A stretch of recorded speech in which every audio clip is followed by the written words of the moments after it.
We now request His Holiness the Dalai Lama to kindly inaugurate and release our journal of the Department of Philosophy titled Philosophical Traditions of the World. This is the first volume, second issue.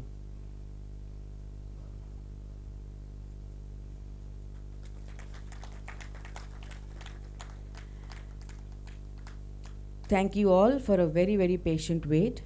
May I now request His Holiness the Dalai Lama kindly to inaugurate our international conference on the theme of Maitri, Metta, by the most eagerly awaited address to all our teachers and students of this university who have gathered here.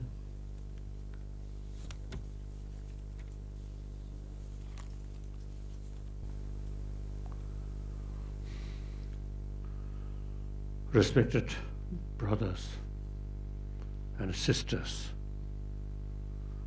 I think I may say the other way, respected sister and brother.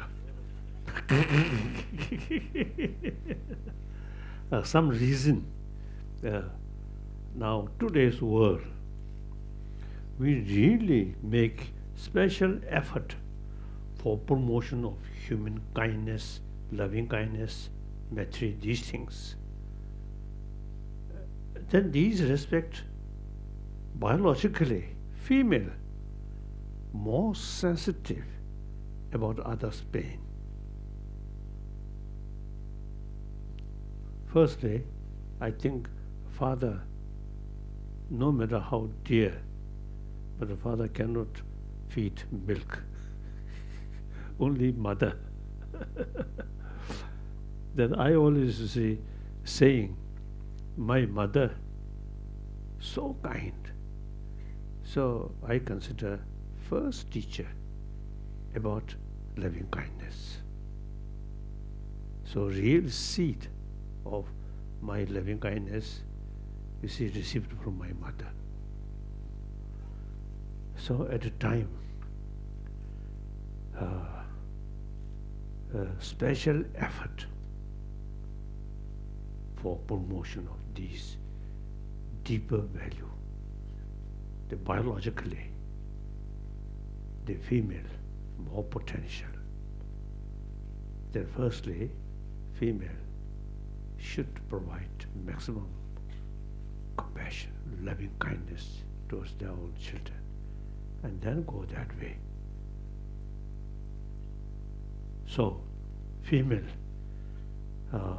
let them make effort to peace through compassion. Then we male try to destroy that.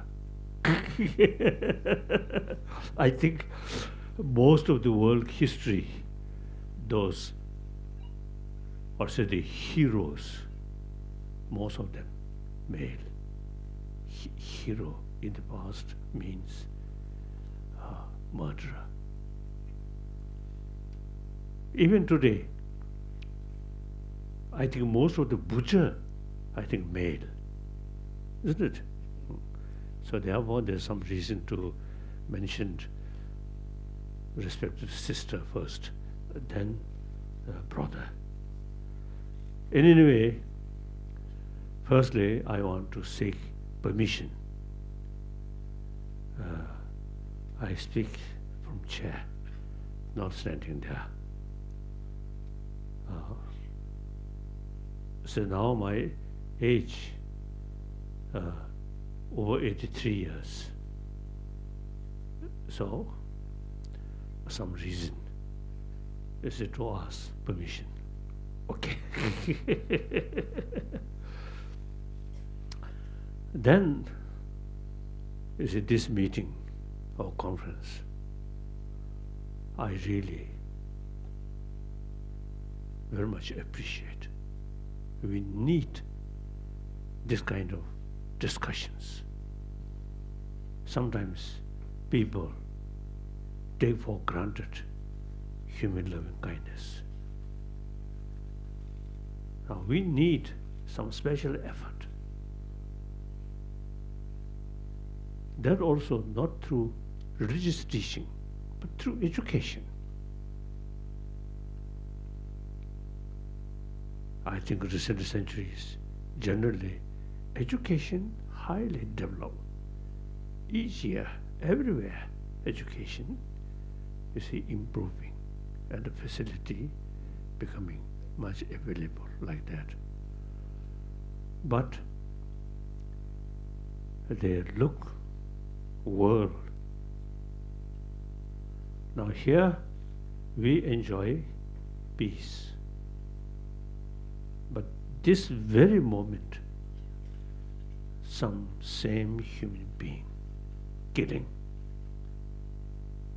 Some cases, like Yemen, innocent children facing starvation. And then Syria, and this number of places, and many countries in Africa facing starvation. These, I think, due to, you see, we neglect unless problem reach to yourself. Otherwise, you see, other human brothers, sisters, they are suffering, usually don't care. And sometimes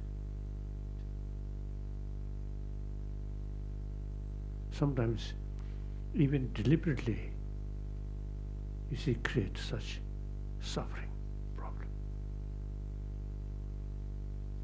in the sort of in the name of national interest or religious interest. We make too much sort of distinction on the basis of religious faith and nationality. So now today, 21st century, beginning of 21st century, if we use common sense, in 20th century we suffer a lot through violence. First World War, Second World War, and then civil war in Russia and China and some other country also. So according to some historian, they say about 200 people killed during, 200 millions, yes, 200 millions of people killed during that century. Still, you see, we have some kind of tendency, that century sort of way of thinking. Whenever we find some obstacle, some disagreement, we always show force and sometimes use actually weapon. And many countries selling weapon and produce more weapon. This is not healthy sign. This sort of way of thinking, way of doing, I think, repeating previous centuries, too many violence. So I think, generally speaking, humanity on this planet, I think, fed up about violence. So when Iraq crisis about happened, and many other cases, I think people really express their desire, no longer any violence, any war.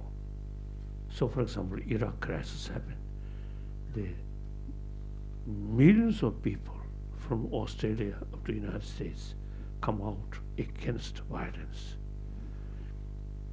And then I always is mentioning one obvious example is the European Union. In early part of 20th century, those now today see the member of European Union, there are a lot of killing, mainly French and German.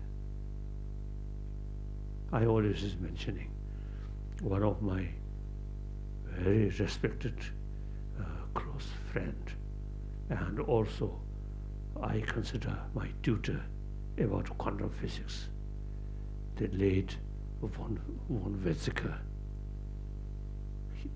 He mentioned, that was 1990s, he mentioned when he was young young men, as a young German, every French eye, Germany is their enemy, and the German eye similar. That kind of feeling completely changed. That was 1990s, he mentioned to me. So now the German and French, the key sort of member state who create European Union. Wonderful. I think almost through centuries killing each other. They realize they completely fed up about use violence. So they consider common interest is more important than simply national sovereignty or these things. So that's one example. So world, I think people realize so much suffering. So the desire for peace, really. And then during Cold War, ideologically, the system differences, but try to coexistence. These are clear signs. People generally fed up, too much violence. So now we are 21st century. Now this century should be century of peace, century of non-violence. In order to create a genuine century of peace, the problem among human beings, even one family, some problems always there, isn't it? Among brothers, sisters, also some problems. So problem, so long we human beings, there are some problems always happen. So then the way to face this problem, the way to solve this problem is we must use basic human nature, human value, that's strong, not weapon. So in order to create peaceful century, this 21st century should be century of dialogue. So now in order to carry meaningful dialogue, so respect the other's right, and then try to solve the problem through mutually agreeable solution. That's the only way. So in order to carry a century of dialogue, they mentally, emotionally, we need certain sort of education, way of thinking. Anger based on too much because of the concept of we and they. That creates violence. So we must respect other, no matter how differences, but still they are part of humanity. They are human brothers, sisters. We have to live side by side.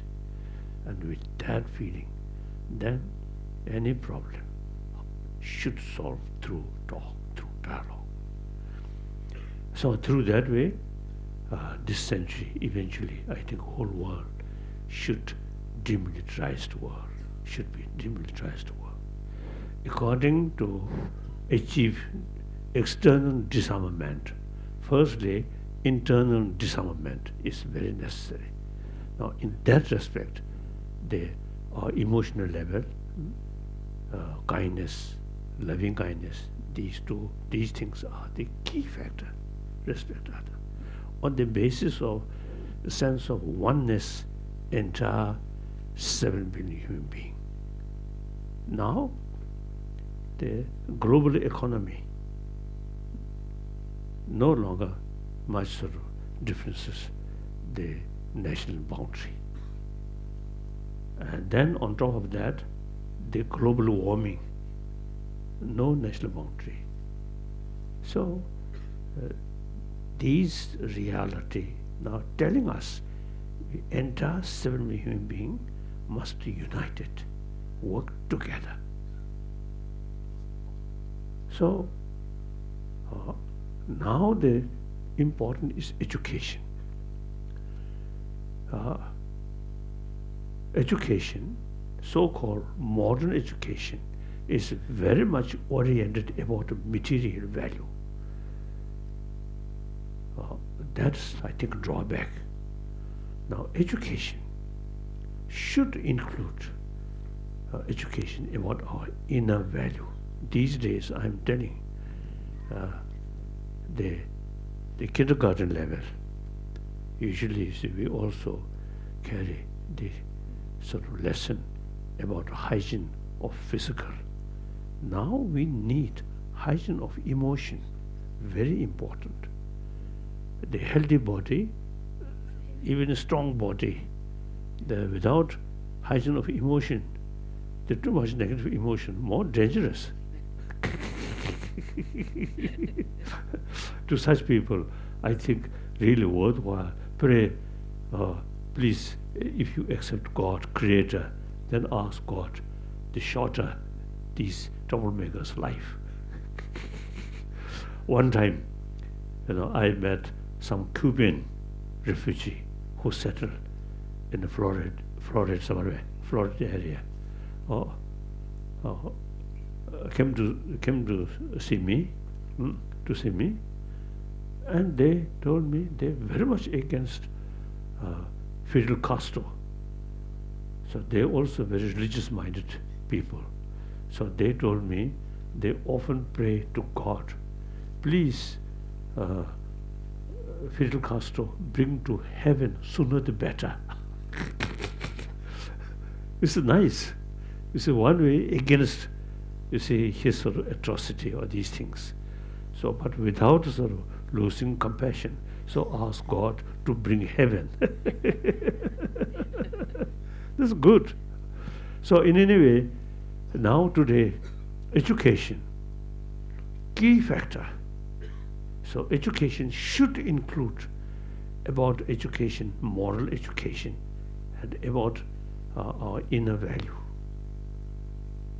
Now scientists say basic human nature is more like compassionate. They have a lot of reasons the basic human nature is more compassionate. So entire 7 billion human beings, they all come from their mother. All survived with immense affection, care, loving kindness from their mother. Without that, can't survive. I think children, young level, they don't care what's their other's religious faith, other's nationality. They play together. Then gradually, so-called our education, emphasis differences more. So less emphasis about oneness of human being. So then, gradually, through more better educated people, then the more stronger sort of views, we and they. So the time when we are really facing a lot of human-created problem, mainly these too much emphasis on secondary level of differences. Now, only method is we have to go deeper level. We are same human being. We have to live on this planet. So, sense of oneness of 7 billion human beings. So the teaching, metta, karuna, these are very important. But these concepts come from mainly religious text or religious tradition. But itself, we should consider academic subject. According to Indian tradition, secular. Indian tradition, secular means respect all religion and also respect non-believer. That's wonderful. Now today's the reality, out of 7 billion, 1 billion non-believer. So these also human brothers, sisters. We have to live side by side. And then, most important, among the 6 billion believer, or some people, their faith itself used for division and the killing. Look, Shia and Sunni problem, and Burma, Buddhist and Muslim. Very sad. Now religion, you see, instead of bring together and bring harmony, bring peace, but instead that, the religion dividing and hatred and killing. How bad. So even these supposed believer, they also need, through education, conviction about loving kindness. Loving kindness, in order to practice loving kindness, or say more, or say in order to practice loving kindness, then the practice of tolerance very important. Loving kindness towards our friend, easier. Even animal, social animal, they also some extent, you see, very, very loving kindness towards their own, the member of the community, because of their own member. But towards enemy, troublemaker, even animal, fight. So we also, as a social animal, sometimes on disagreement, the so-called enemy, sometimes instead of loving kindness, anger and violence. So here, the loving kindness towards your enemy is the genuine loving kindness. Loving kindness not towards their attitude, but the person. So person level, your enemy, also human being, most cases. So, as far as their attitude is concerned, negative towards you. So, usually we call enemy. But they also basically human being. Today's our enemy not become enemy as soon as they're born. At a young age, no differences. So therefore, the compassion which we try to promote is not just biased compassion, but unbiased compassion. That compassion towards your enemy, people who create trouble for you, you special sort of because of kindness or compassion. That is genuine compassion. Through that we need training.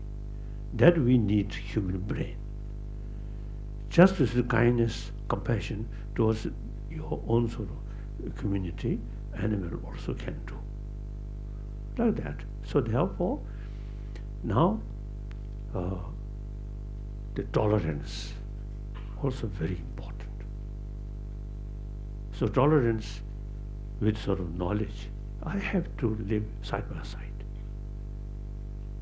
So create quarrel, my neighbor, is actually destroying my own better future. No matter or some small things, but still our neighbor, our human brothers, sisters, we have to live together. So even small problem, try to solve through talk. My Australian friend, one day his car, something, because of the crashed. Then he feel very sad, angry, but he tried to deliberately visit that family and sorry. He expressed that. The moment he expressed that, the negative feeling no longer. So that's the way. So therefore, you see, the anger, fight, actually destroying your own happiness and your own future. So many the religious text is mentioned, enemy is true our enemy, because anger is true enemy. External enemy, today enemy, but sometime after some time may become best friend. But anger here always create problem, including physical health. Now medical scientists, they say constant anger is actually eating our immune system. So other hand, more compassionate mind, very helpful to sustain our immune system. So therefore, there is real hope. If human nature is more anger, there's no hope. But human nature is more compassionate. Therefore, there is real hope. Now, the problem, existing education, just towards material value. Now here should include education about our inner value. That also, according Indians sort of the tradition, secular way. So basically now humanity really need the true education, conviction about ahimsa is very important. In order to show rest of the world, firstly, India itself should sort of say the revival of ancient Indian knowledge or ahimsa over 3,000 years. Buddha himself, I consider, product of Indian tradition, ahimsa, karuna, and then meditation, vipassana, shamatha. These are Indian tradition, not Buddha's creation. Before Buddha, already you see these traditions there. Now the India, in this country, question of revival of these ancient Indian knowledge about inner world, how to tackle anger, this destructive emotion, strictly secular way. One of my now commitment is try to revival of these ancient Indian knowledge in modern India. You Indian have the ability combine modern education about a physical sort of value, physical development, and then ancient Indian knowledge about mental peace, inner peace. This is Indian sort of tradition. So combine these two things. Modern education provide material or say development, and ancient Indian knowledge provide mental peace. So firstly, within the country should revive. Then your neighbor, firstly those Buddhist country, follow of one of Indian tradition, that's a Buddhism. And then China, also historically Buddhist country. So in India, there's education aiming combination material value and internal value, combine these two things. I think China also, you see, pay more attention about this value. Recently some Chinese leaders, they're mentioning the socialism and Buddhism can go side by side. Mention that, like that. I think if China follow these altruistic sort of dharma, then genuine socialism can develop. Otherwise, too much self-centered attitude and the socialism is just a word. One my friend, Nobel laureate, the former president, now no longer, late former president of Israeli. Oh, Kasakong Shimon Peres, yes. You see, he socialist. He very sympathetic towards Chinese. So some occasion, some Nobel laureate criticize China because of Tibet problem.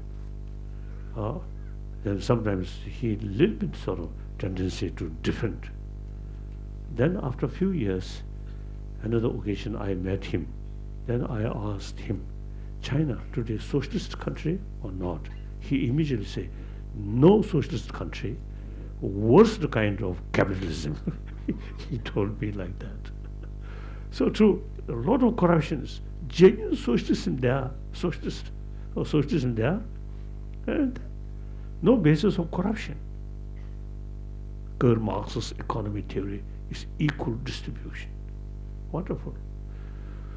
So as far as socio-economy theory is concerned, I am Marxist.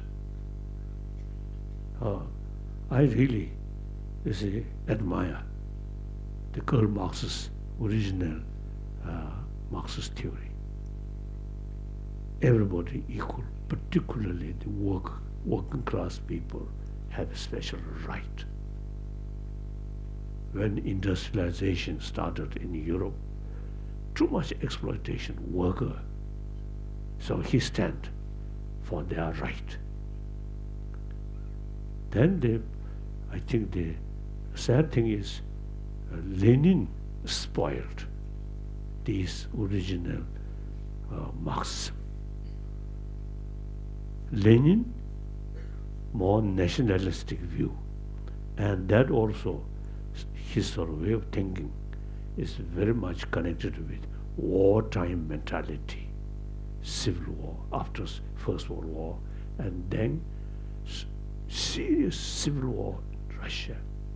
During that period, you see, Bolshevik revolution, you see, also they worked. So, the wartime mentality. So I think original Marxism spoiled, and he emphasizes totalitarian system and no freedom of speech and no free media. So like that. So therefore, in any way, I think India, now China, the former Soviet Union collapsed not by external, force, but within the country change. As soon as Berlin Wall collapsed, then the whole sort of picture in that part of the world changed. And finally, the Soviet Union also, you see, changed. Now China also, today's China, compare 40 years ago, 50 years ago, you see, much changed. Still changing. So any person who really stick, then use common sense, then just, you see, authoritarian system, no future, like that. So now this time, you see some special also conference about internal value that I very much appreciate. Very relevant to today's world. These are, as I mentioned earlier, for as far as India is concerned, just a revival of 1,000-year-old tradition. So we, since 8th century, the Tibetan emperor invited at that time, 8th century, the topmost sort of spiritual leader, scholar, logician, Shantarakshita, he invited to Tibet. He introduced Buddhism according to Nalanda tradition. So Nalanda, you see, extensively used reason, investigation. So therefore, in Nalanda tradition, in Tibet case, all major texts wrote by Nalanda master about logic also available Tibetan translation. In Chinese, no available. Logical so text. Logic, text of logic, like that. So therefore, I think now today's world, the more complete form of knowledge about a knowledge tradition, I think preserved only in Tibet. So sometimes I jokingly, you see, telling Indian, this physical, not Indian, but my mind is truly 1,000-year-old India's sort of tradition. So these modern Indian, physically Indian, but mentally more westernized. Sorry. So these 1,000-year-old India's knowledge, how to bring inner peace, particularly when passing through difficult period, these knowledge immense helpful. And these knowledge should not consider as a part of Buddhist practice, but this is academic subject. So therefore, like your university now showing interest, so the education field, really, you see, you can promote these things as a basic human value, not Buddhism. Okay. So some questions?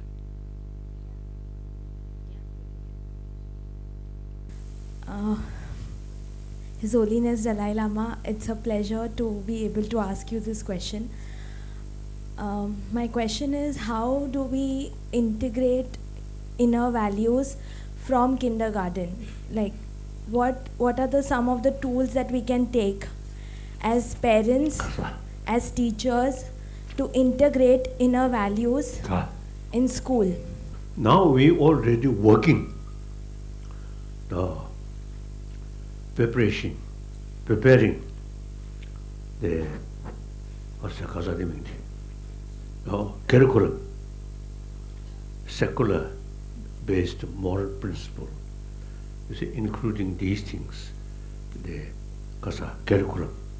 The next year, you see, even we're going to have international level meeting, then Indian level.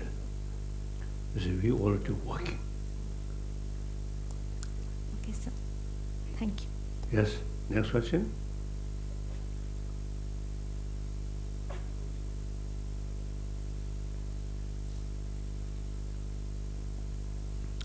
His Holiness Dalai Lama, I have a small doubt, like when you're saying we need to promote inner values, the world is groped up with a lot of materialistic things around. So what has led to the decline of inner values, and why these materialistic values are rising in the present century? Because inner value.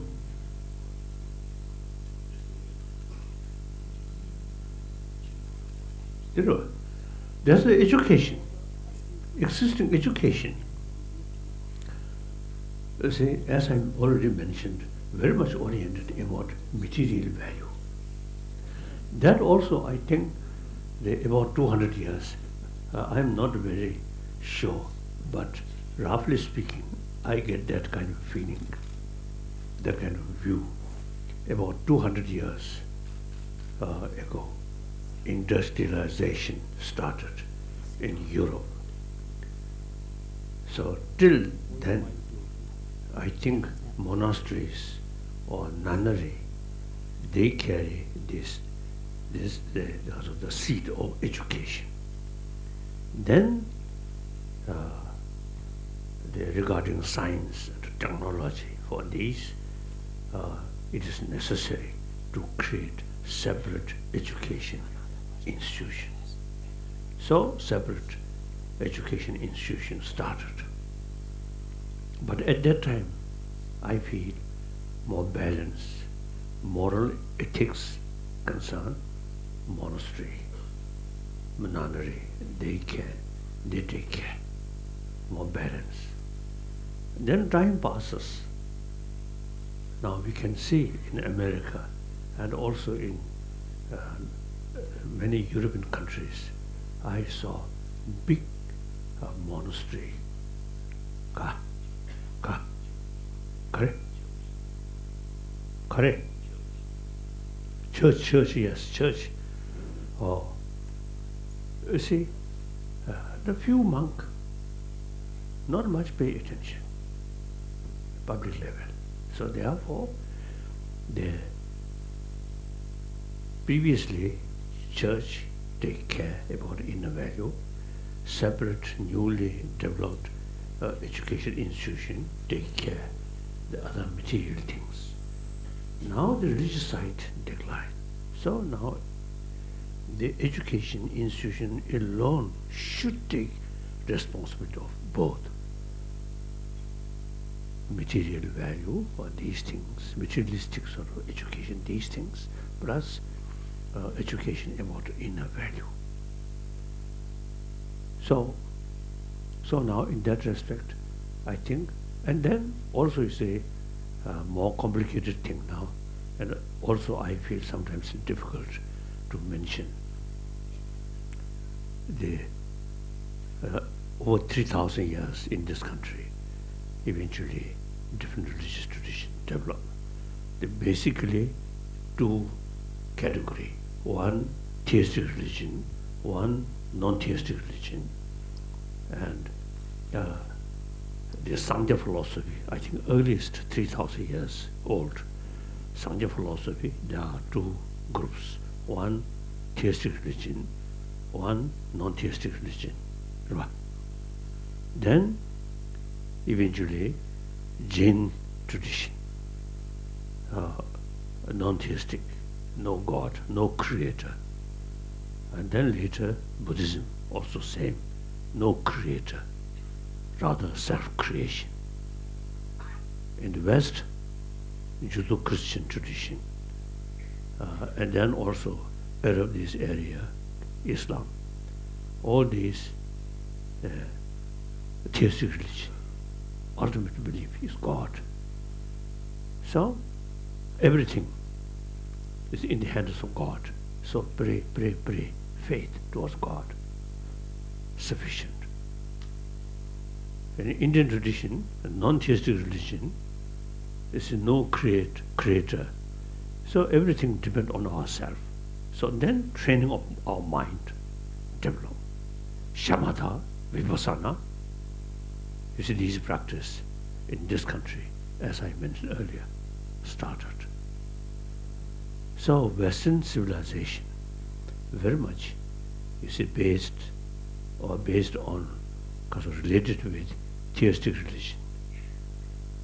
In India, all different traditions there. Now India truly become only nation where all major world religious traditions live together. So after sort of now almost 60 years I live in this country. That brings conviction. Religious harmony is possible. This over billion populated nation, religious harmony possible. Therefore, all over the world, religious harmony very possible if we make effort. So one of my commitment is promotion of religious harmony, like that. So the culturally, the West much sort of related with concept of God, creator. In this area, you see the Kasoda. So in India, you see all these different traditions. So therefore, training of mind become very important. Okay. Correct. Correct.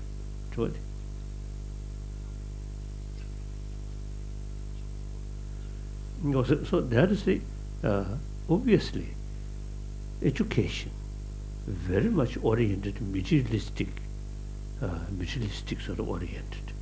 So whole generation who come from that kind of education, then their whole life, way of life, materialistic life, materialistic culture. So then the whole society's way of life, in a way, little bit sort of superficial, shallow, something like shallow, only external thing. Whenever you face some problem, emotional problem, without knowing, without knowledge how to tackle these things, then face really a serious problem. So therefore, that is I feel, the factor. The education should include, without touching religion, a secular way. I think, firstly, I think ultimately 7 billion human beings, next generation, who come through more complete form of education, then better world certainly come.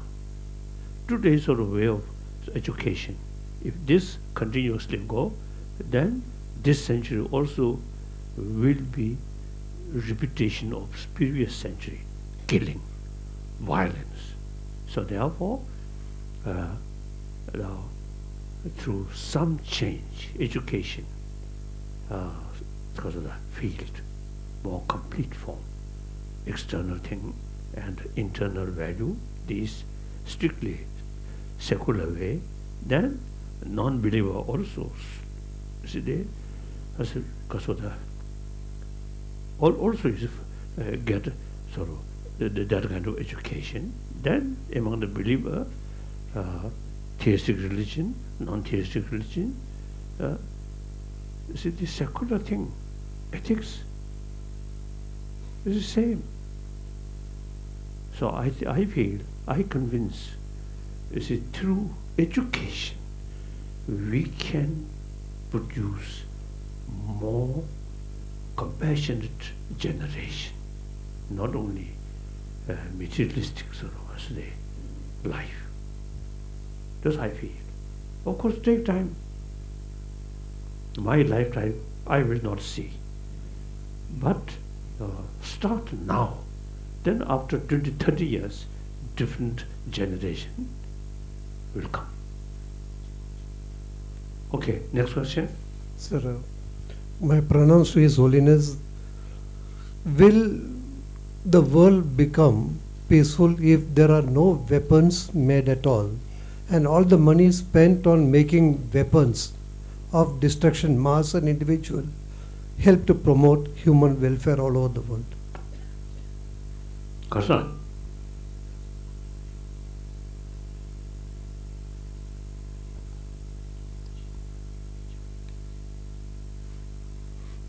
Spend billions of money making weapon. And meantime, I think generally speaking, people dare to use these weapons, including nuclear weapon. Very dare to use. I think Pakistan also nuclear weapon, here India also. But very dare to use nuclear weapon. Meantime, you see, keep these nuclear weapon useless. If you really believe nuclear weapon, then use it. That's too much danger.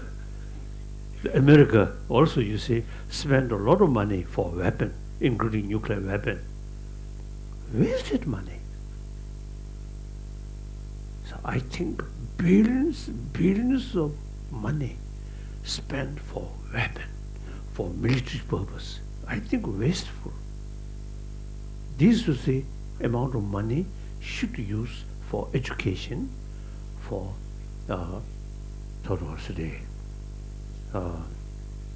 for health, and also should further develop in poor country, within this country. Still, you see poor people, a lot of poor people. In Bombay itself, there are poor people. So we should spend more money for create facility for education, health. And then this country, I think one drawback from our tradition is the caste system. That's outdated. Buddha himself, you see, made very sort of, because of that, stress, importance. History, no sort of caste. So all are equal.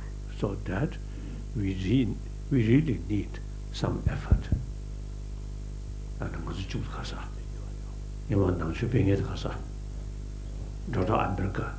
I think wonderful. Then, in my lifetime, like I think Jagjiva Ram or something, from low caste, isn't it? I think I remember vaguely. Then he was, I think, defense minister or something. Very powerful. Come from low caste. So modern India, I think, really makes differences, but still we need, and especially religious leader, I think, should speak more. The caste system is outdated. Next question. Sir, I would like to ask a question. I go back to education.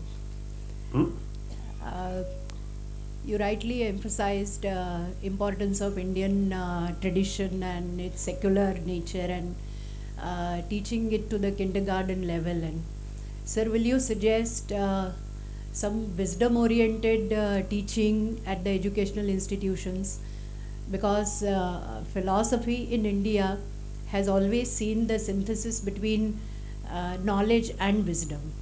And what we are pursuing presently in our educational systems, if you agree, sir, with the education knowledge-oriented, information-oriented, and as you rightly said, materialistic. Is the shift required towards wisdom and spirituality? Spirituality will be rather loaded word, and therefore I am constraining myself to wisdom. And will you recommend, sir, such courses introduced academically? You just indicated in your lecture. Since this is the very educational hub and it is very seriously thinking about the educational policies, and we are into making young generations very sensitive, sir, will you suggest a way out where by means of some optional wisdom-oriented courses can be introduced across the disciplines? Thank you, sir. Kasa.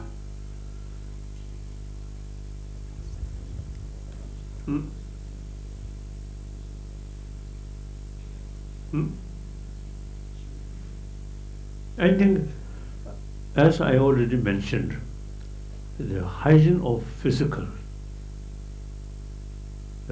Similarly, we need hygiene of emotion. We always see some people, modern education, highly sort of educated, but very rich, maybe very powerful, but mentally not necessarily happy. Too much stress. So these things, you see, you cannot sort of, because of the, go to shopping area and shout, I want to buy peace of mind. I think the shopkeeper feel, oh, that person is something wrong. So obviously everybody knows. You see, the emotion also, you see, sometimes create a lot of problem. So the hygiene of physical is, you see, in order to, it's not just mere knowledge, but in order to healthy body, hygiene of physical, there. So similarly, the peaceful mind, or the healthy mind, you need not just a prayer. I think we human beings on this planet, I think always pray, pray, pray, pray. We Tibetan also, you see, we pray through centuries, but sometimes not because of the meaningful result come. I think human action, human effort become more sort of effective rather than prayer.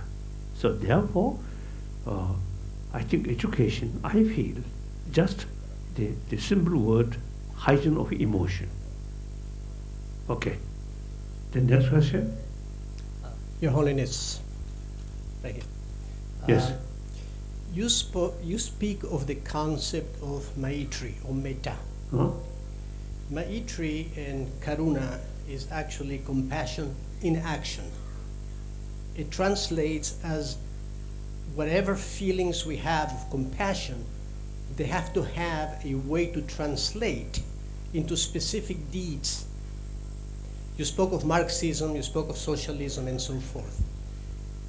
In the West, traditionally, when we speak of Maitri, we talk about a state of mind. That's right. Can you explain that the state of mind must be actualized as deeds of humanity, as actions that we do with one another? They cannot remain only within, because the within doesn't exist unless it manifests also in the without. Kasa. Gulung. Dirwa.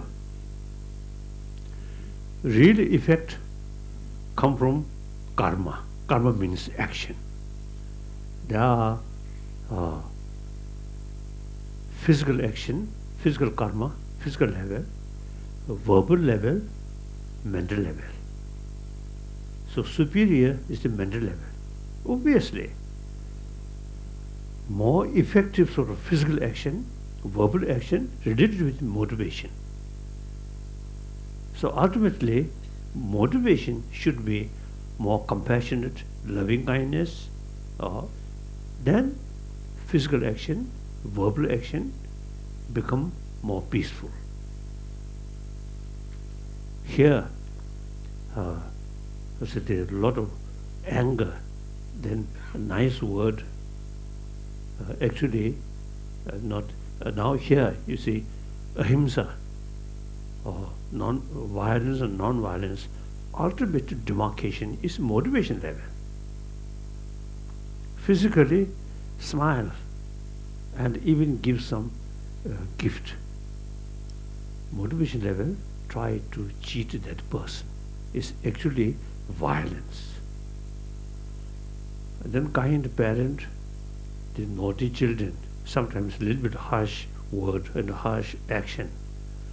The physical level appears non-violent, because of violence, but because of motivation, fully taking care about the child's future, out of kindness, and use a little bit harsh word. That actually, you see, non-violence. So violence and non-violence ultimately related with the motivation, not appearances. I think we can easily understand artificial smile. Do you think genuine smile? I think sometimes artificial smile brings more suspicion. And the diplomatic smile also. The genuine smile must come through loving kindness. I think animal, even some dogs, I think make some sort of distinction, artificial kindness and feeding something. Some birds feeding something in order to catch. So some birds, they know their motivation is to catch. So even animal, some extent, they know artificial kindness or genuine kindness. So ultimately, motivation is the key factor. Okay. Then, what a further question? Then next question. Yes.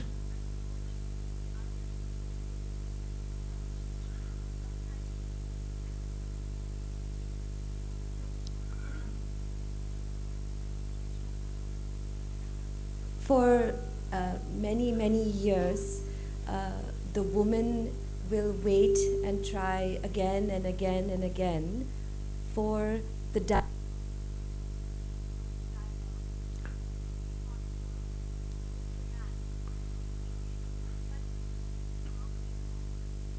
No, not working. Microphone. This is the last question.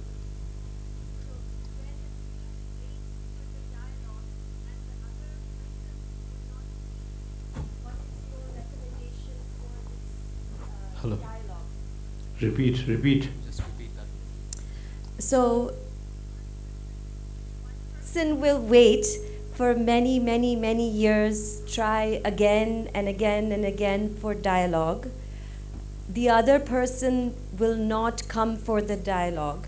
And as you spoke about the importance of dialogue, what is your recommendation of how to go about peace when often the person who is proposing the dialogue, it is for the interest of all, and the person who will not dialogue, this is the question.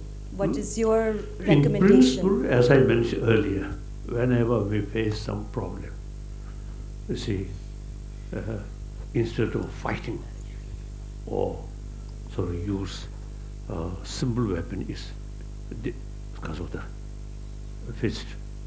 Or when I was young, sometimes I fight with my elder brother.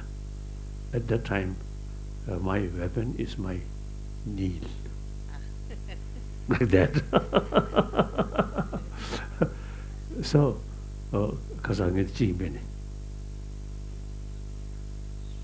so basically, you see, any problem, you see, have to solve through talk. If mad dog come, then no possibility to dialogue. Only use some rock, like that. Otherwise, see, no way. So you see, these, you see, I think in principle, certain things. In detailed, practical level, you have to judge the actual circumstances. You see, in Buddhist tradition, Vinaya, killing, lying, these are totally banned. Then Bodhisattva sort of rule, in order to save, you see, life of a majority, kill one person. This is right. Mentioned like that. Buddha's own story. One occasion, so out of 1,000 merchant, one person thinking to kill more than 900 people to kill, all the possess he want to keep by himself. Then the Buddha's previous life warned several times, don't do that. But he never sort of listened, he never dropped his effort. So then finally, that Buddha's reincarnation, previous life, judge more than 900 people's life and compare one individual life, 900 more important. Then furthermore, if he let that individual's life,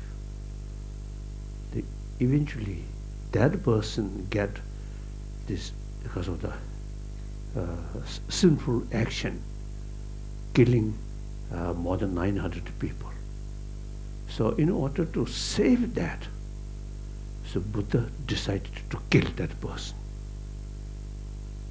You see, firstly, you see, save more than 900 people's life. And then second, and that person save, protect from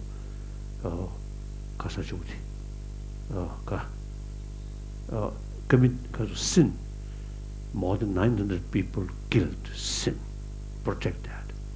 And Buddha himself, Buddha's previous life, he sacrificed killing one person himself in order to bring a larger benefit to the people, and that supposed to the killer himself. So all you see have to judge kasa, pros and cons, and on the actual circumstances. So therefore, the broad line, some principle, we have to think that principle, and then at practical level, we have to use our common sense and long-run interest and wider perspective. Destructive emotion only see small area, cannot see too much emotion, too much anger, too much attachment. You cannot see the whole picture. Calm mind and analyze the situation holistic way. Then through not only one dimension, but 3 dimension or 4 dimension, like that. Then you can see the reality. With fuller knowledge about reality, then your action become more realistic action. Emotion is the greatest obstacle to analyze the reality. Emotion very much biased. When we take investigation, our mind should be unbiased. Then analyze, look from various angles. Like that. Okay? Then, next question.